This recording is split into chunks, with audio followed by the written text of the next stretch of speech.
요한복음서 1장 1절 말씀 제가 읽어드리겠습니다. 니느웨에 대한 경고 곧 엘고스 사람 나홈의 묵시에 그리라. 니느웨는 아수르 제국의 수도이죠. 그래서 니느웨에 대한 경고는 아수르에 대한 경고라는 뜻입니다. 엘고스 사람 나홈의 묵시에 그리다. 나홈이 하나님께 이상을 받아서 전한 말씀이다 라고 하는 뜻입니다. 이 나훔이라고 하는 것은요, 위로자라고 하는 뜻이에요. 위로자. 이 나훔이라고 하는 단어가 신약 성경에도 기록이 되어 있는데요, 가버나움이라는 곳을 여러분들이 들어보셨죠? 예수님의 어린 시절 자라나셨던 것은 나사렛이고요. 그러니까 예수님의 고향은 베들레헴. 예수님께서 자라나신 곳은 나사렛. 그리고 예수님께서 사역하신 주된 장소는요, 가버나움이에요. 가버나움은 예수님의 사역의 중심 부대가 되는 것입니다. 그러니까 예수님과 관련된 이 세 곳을 우리가 기본적으로 기억할 필요성이 있는 것입니다. 예수님의 고향은 어디라고요? 베들레헴. 떡집이라고 하는 뜻인데 베들레헴에서 예수님께서 생명의 떡으로 탄생하신 것입니다. 예수님이 성장하신 것은 나사렛. 예수님의 공생의 기간 중에 사역의 중심 베이스가 되던 곳은 가버나움이에요. 그런데 이 가버나움에 나훔이라고 하는 단어가 오늘 본문의 나훔과 동일한 단어입니다. 위로라고 하는 뜻이에요. 위로. 그래서 가버나움은 이 가버라고 하는 것은요, 두 가지 뜻이 있어요. 하나는 마을이라고 하는 뜻입니다. 그래서 가버나움은 위로의 마을이다, 이런 뜻이에요. 예수님께서 가버나움을 사역의 중심 베이스로 삼고 그곳에서 말씀을 전하시고 가르치시고 병든 자를 치료하셨으니 그것에 얼마나 주님의 위로가 넘쳤겠습니까? 가버나움은 위로의 마을이다, 이런 뜻이에요. 또 이 가버나움의 가버는요, 첫째는 마을이라고 하는 뜻이 있지만은 두 번째는 덮다, 속죄하다, 용서하다, 이런 뜻이에요. 그래서 가버나움은 그 뜻이 첫 번째는 위로의 마을이다 라고 하는 뜻이고요, 두 번째는 속죄의 위로이다, 그런 뜻으로 여러분들이 이해를 하시면 되겠습니다. 여러분들, 우리의 진정한 위로는 무엇일까요? 하나님께서 독생자를 우리에게 보내주시고 독생자 예수 그리스도께서 우리에게 생명을 주셔서 그의 피로 우리의 모든 죄를 덮으시고 사하시고 용서해 주신 거예요. 이것이 우리에게 기쁨이요, 소망이요, 위로가 되는 것이죠.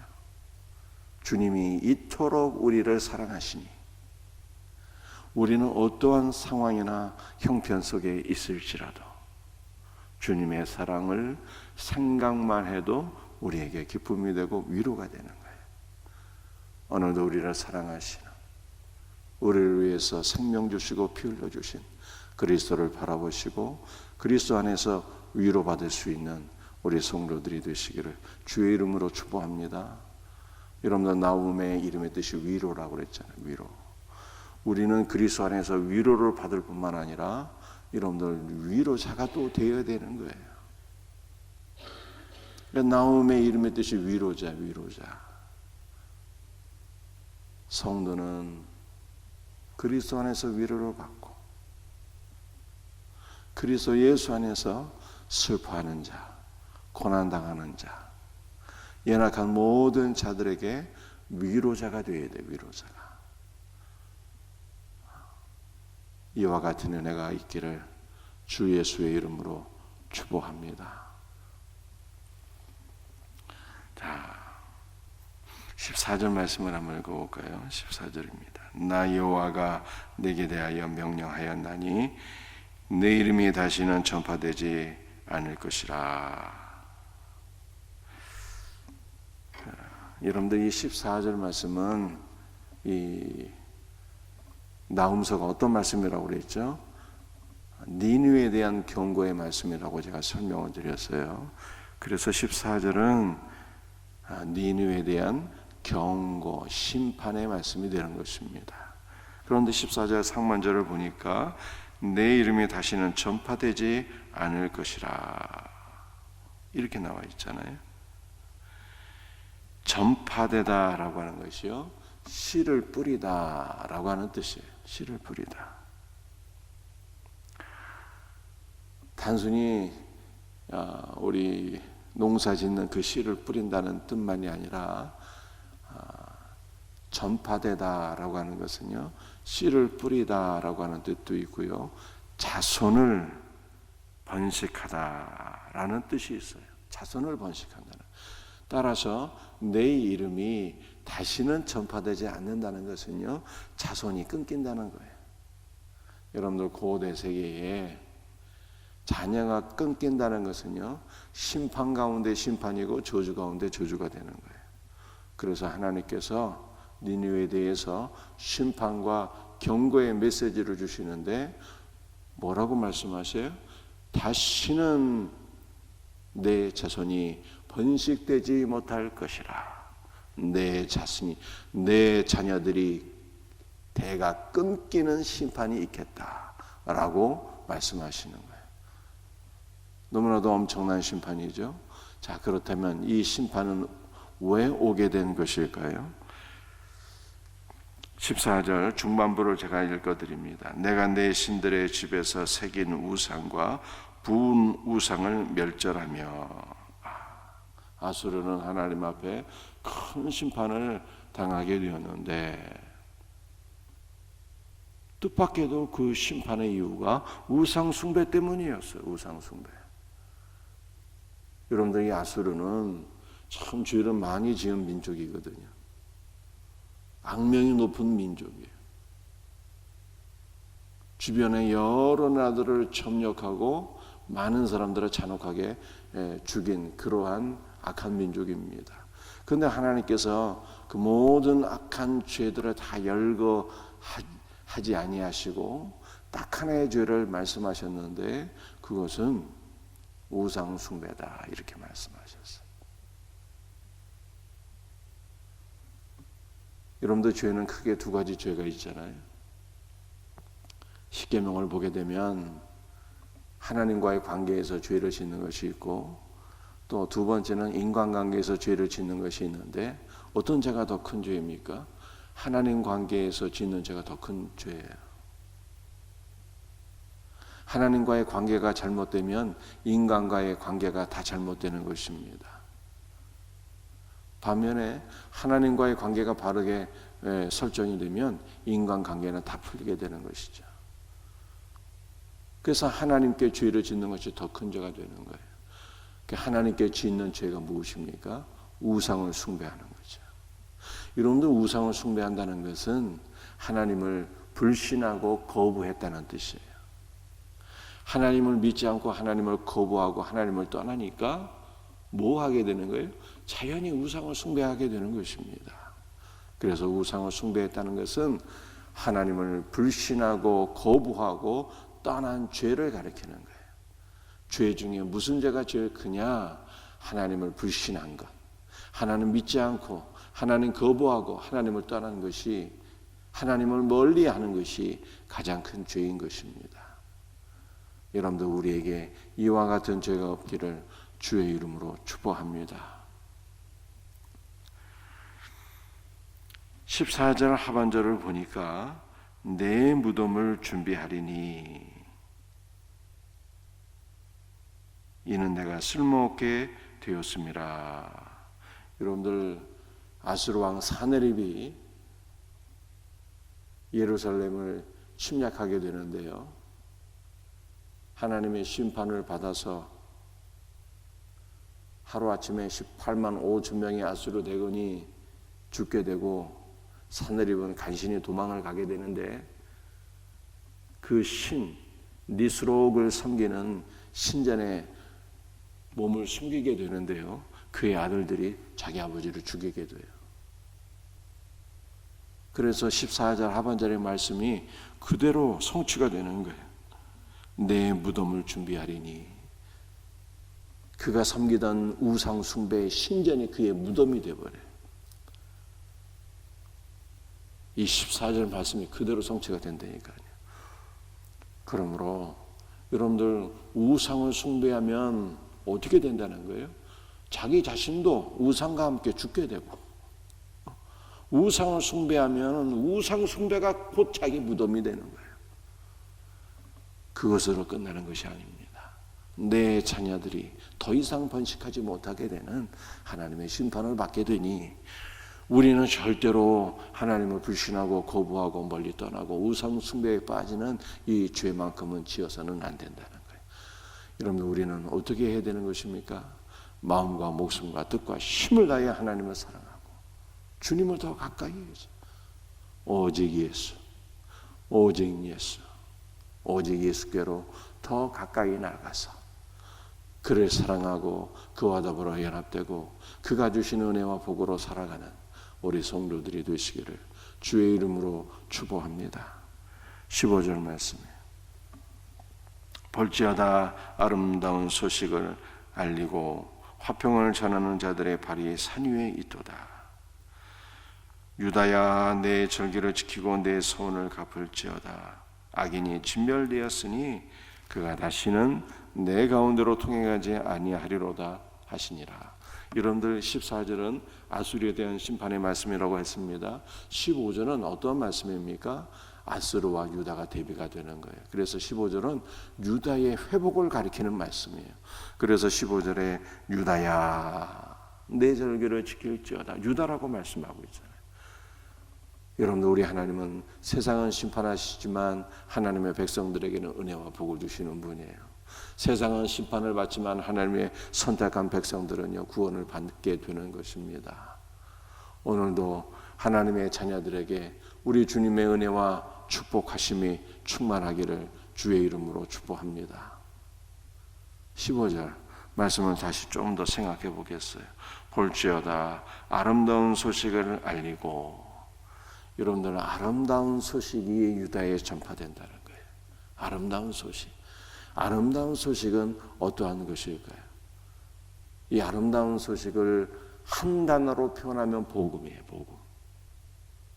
여러분들, 복음이라고 하는 것은 어떠한 것일까요? 아름다운 소식이요, 이게 원어의 의미가 살, 육체라고 하는 뜻이에요.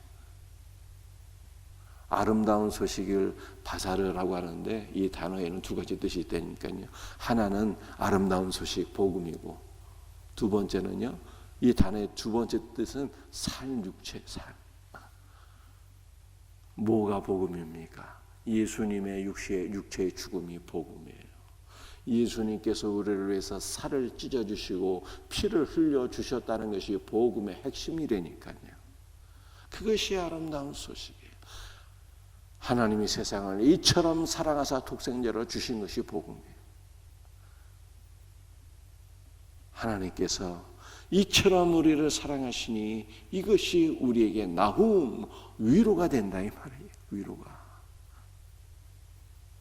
사랑하는 성도들이여, 아름다운 소식을 전할 수 있는 은혜가 있기를 주의 이름으로 축복합니다.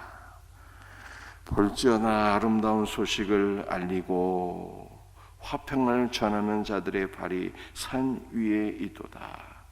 아름다운 소식은 복음, 그리스도의 육체의 죽음을 뜻한다라고 말씀을 드렸는데, 화평을 전하는 자들의 발이라고 얘기하고 있잖아요. 화평은 우리가 잘 알고 있는 샬롬이란 뜻이에요. 샬롬이란 단어, 샬롬. 여러분들, 샬롬이라는 것은 참으로 복된 단어인데 어떤 뜻이 있을까요? 샬롬은 평화잖아요, 평화. 그런데 이 평화라고 하는 단어는 단순히 싸움이나 전쟁이 없는 상태를 가리키는 것이 아니에요. 싸움이나 전쟁이 없는 상태를 가리키는 것이 전혀 아닙니다. 샬롬은 화목제물 되신 예수 그리스도를 인하여 아버지와 우리와의 관계가 회복이 되고, 죄 때문에 하나님과 우리가 원수가 되었잖아요. 그놈의 죄 때문에. 무슨 죄? 하나님을 불신하고 하나님을 거부하고 떠나서 우상을 숭배한 그 죄. 그 죄 때문에 하나님께서 우리에게 심판을 내리시고 저주가 오게 되었는데, 화목제물 되신 예수 그리스도를 통하여 우리의 모든 죄가 사함받게 되어서 하나님과 우리와의 관계가 하나로 회복이 되었다는 거예요. 관계가 회복이 되어서 아버지의 온전하신 사랑과 은혜와 생명과 복주심이 우리에게 충만하게 넘치는 것. 이게 샬롬이에요. 이게. 예수 그리스도 안에서 아버지와 관계가 회복되어 아버지의 온전한 사랑, 온전한 생명, 온전한 은혜, 온전한 축복이 우리에게 충만한 상태. 이게 샬롬이라니까요. 이게 오늘 이 새벽에 샬롬의 은혜가 충만하기를 주 예수의 이름으로 축복합니다. 여러분들, 그래서 유다는 아름다운 소식을 증거하고 화평을 전하는 자들의 발이 산 위에 있어서 유다 산지 곳곳에 아름다운 소식을 증거하고 샬롬의 은혜를 전파하는 자들의 발이 유다 산지 곳곳에 있으니 회복이 된다는 거예요. 여러분들, 오늘 회복은 어떻게 오게 되는 것입니까? 우리의 영이 회복이 되고, 우리의 가정이 회복되고, 교회가 회복되고, 나라와 민족이 회복되기를 주의 이름으로 축복합니다. 어떻게? 아름다운 소식을 증거하고 샬롬의 은혜를 선포해야 되는 거예요. 복음을 증거해요. 복음을 증거할 때, 생명의 말씀을 선포할 때 생명의 말씀이 우리를 살리고 회복시켜 준다는 거예요. 이 은혜가 있기를 주의 이름으로 축복합니다. 저와 여러분을 하나님께서 어떠한 사람으로 부르셨어요? 위로자로 부르셨다니까. 나훔 위로자. 저와 여러분들을 하나님께서 어떤 사람으로 부르셨습니까? 아름다운 소식을 전하는 전도자로 부르신 거예요. 샬롬의 복음을 증거하는 전도자로 부르신 거예요.